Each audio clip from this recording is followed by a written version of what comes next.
айт намаз окулбай калды. Айт намаз окулбай калганына байланыштуу курмандыкты кандай чалабыз? Багымдаттан кийин чалабызбы, күн чыккандан кийин чалабызбы, же пешимден кийин чалабызбы деп. Бул мындай.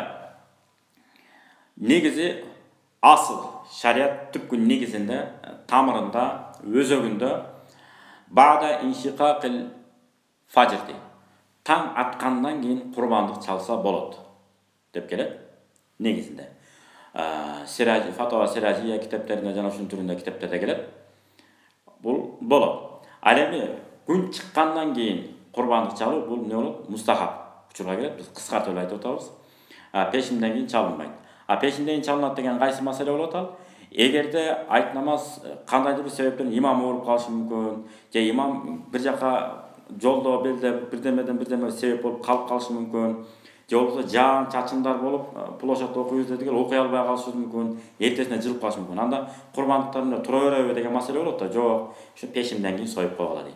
Бүгүнкү күндө таптакыр айт намаз окулбасын деген чечим чыгып калды да.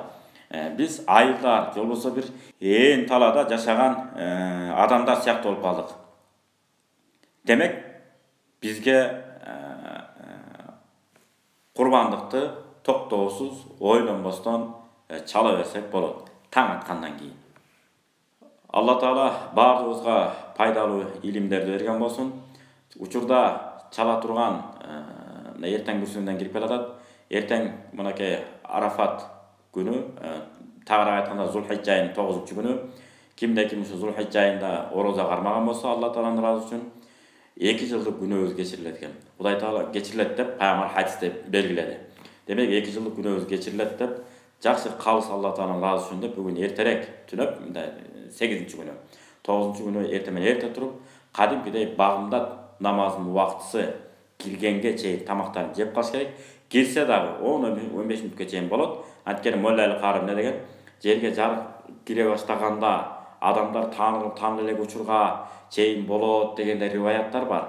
Бирок этияттык үчүн таңкы намазынын убагы башталганда токтотуп койгон жакшы дейт. Ошон үчүн таң намазынын убагы кирери менен тамактанып токтотуш керек. Кечинде шам намазы убагы болот го.